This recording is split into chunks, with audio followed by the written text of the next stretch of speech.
గ్రామదేవత అని అంటే ఆ గ్రామాన్ని సంరక్షించేటువంటి ఒక శక్తి స్వరూపిణి అని అర్థం.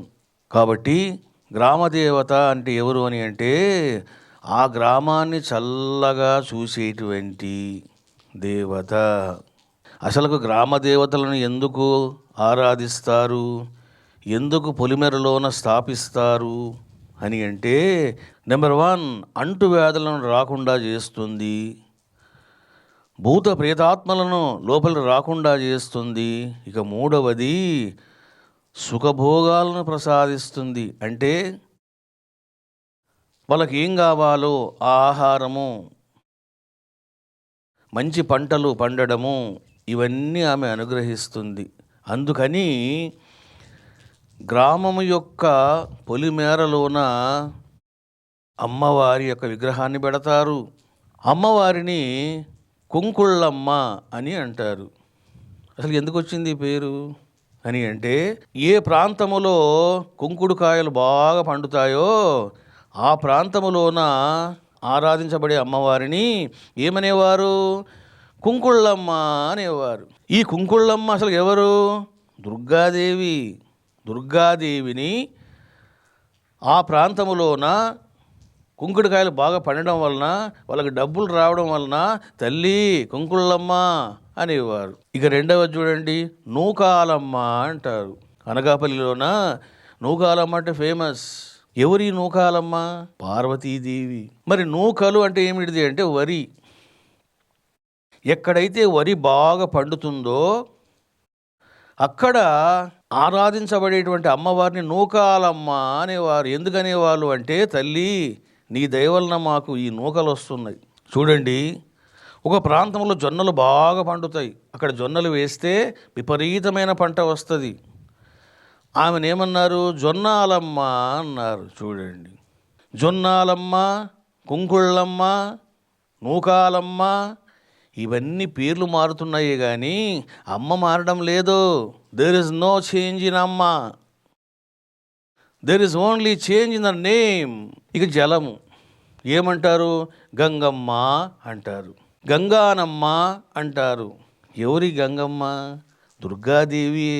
ఇక మీరు అగ్నికి వస్తే చూడండి, అగ్ని అంటే ఏమిటిది? ప్రకాశకత్వం. మనకు ప్రకాశాన్ని చంద్రుడు సూర్యుడు ప్రసాదిస్తారు. సూర్యునికి ప్రతీకగా సూరమ్మ అంటారు. చూసారా? సూరమ్మ. చంద్రునికి ప్రతీకగా ఏమంటారు? పున్నమ్మ అంటారు. ఇక ఇంకేమిటిది? వాయు. చూసారా? వాయుకు సంబంధించినటువంటి పేర్లు. మీరు కొండమ్మ అని పేరు వినంటారు. కొండమ్మ దేవత అండి అంటుంటారు.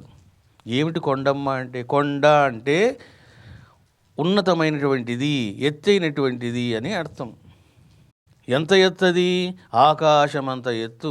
కాబట్టి కొండమ్మ అంటే ఏమిటిదంటే ఆకాశానికి ప్రతీకగా చెప్పినటువంటి పదము. ఎందుకు అని అంటే, ఆకాశము వర్షాన్ని ఇస్తుంది, వర్షం వలన పంటలు పండుతాయి, పంట చేతికి వస్తే డబ్బులు వస్తాయి, డబ్బులు వస్తే సుఖభోగాలు వస్తాయి. అందువల్ల కొండమ్మ తల్లి, కొండమ్మ తల్లి అనేవారు. పెద్దమ్మ అంటారు. ఎందుకు ఈ పెద్దమ్మ అన్నారు? ఎవరి పెద్దమ్మ? సరస్వతియా, లక్ష్మినా, పార్వతియా? అంటే పార్వతీదేవి. హైదరాబాద్లోన పెద్దమ్మ టెంపుల్ చాలా ఫేమస్. పెద్దమ్మ అన్నారు. ఎందుకన్నారు పెద్దమ్మ అని అంటే, అందరికంటే పెద్దది, సర్వానికి పెద్దది, సర్వోన్నత. కాబట్టి ఆమెను పెద్దమ్మ అన్నారు. అక్కడ కొలువై ఉన్నది ఎవరు? దుర్గాదేవి. చూడండి, మనము మారెమ్మ అని వింటూ ఉంటాం. ఎవరి మారెమ్మ? ఒకనాడు గ్రామాలలోన అంటువ్యాధులు వస్తే ఎలా ఉండేవి పరిస్థితి అంటే, గ్రామాలకు గ్రామాలు తుడుచుకు పెట్టుకుపోయేవాట. అందుకని వాళ్ళు ఏం చేసేవారు అని అంటే, పొలిమేరలో ఉన్నటువంటి అమ్మవారిని మేళతాళాలతోన ఆహ్వానించేవారు గ్రామంలోకి. ఒక తాటాకుల గుడిసె వేసేవాళ్ళు, అక్కడ అమ్మను ఆరాధించేవాళ్ళు, నైవేద్యాలు పెట్టేవాళ్ళు, చీరలు పెట్టేవాళ్ళు, గాజులు తొడిగేవారు, పసుపు కుంకుమ సమర్పించేవారు. ఈ విధంగా అమ్మ యొక్క అనుగ్రహముతో అంటువ్యాధులు పూర్తిగా అయిపోయిన తర్వాత మళ్ళీ అమ్మని తీసుకెళ్ళి పొలిమేరలో పెట్టేవాళ్ళు. చూడండి, పోలేరమ్మ అంటారు. ఈ పోలేరమ్మ అంటే ఎవరు తెలుసునా? పొలిమేరలో ఉండేటువంటి అమ్మ, పొలిమేరమ్మ. అది ఒరిజినల్ పేరు ఏంటంటే పొలిమేరమ్మ. జనాలు ఏం చేస్తారు, తారుమారు చేస్తారు. మా ఊళ్ళమ్మ అంటుంటారు. మా ఊళ్ళమ్మ, మా ఊర్లో ఉన్న అమ్మ అని అర్థం. చూసారా? ప్రతి గ్రామ దేవత కూడా సాక్షాత్తు దుర్గాదేవి. పండితులు, విద్వాంసులు, ఉపాసకులు చెప్పేటువంటి పనికిమాలిన వ్యాఖ్యానాలలో అమ్మవారి అంశ కాదు. నువ్వు నూకాలమ్మ అన్నా, ముత్యాలమ్మ అన్నా, అన్నమ్మ అన్నా, పోచమ్మ అన్న. చూసారా? పోచమ్మ అంటారు. ఏమిటి పోచమ్మ?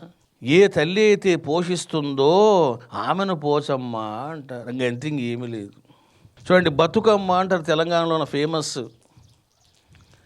ఏమిటి బతుకమ్మ అంటే? ఆమె వర్షాన్ని కురిపించి పంటలు పండింపజేసి చక్కని పంట నీకు అందించి నువ్వు బతికేలాగా చేస్తుంది. అందుకే బతుకమ్మ అన్నారు. ఎవరి బతుకమ్మ? సాక్షాత్ దుర్గాదేవి. చూడండి, ఎల్లమ్మ అంటారు. ఎల్లమ్మ అంటే ఎవరో కాదు. ఎల్ల అంటే సరిహద్దు అని అర్థం.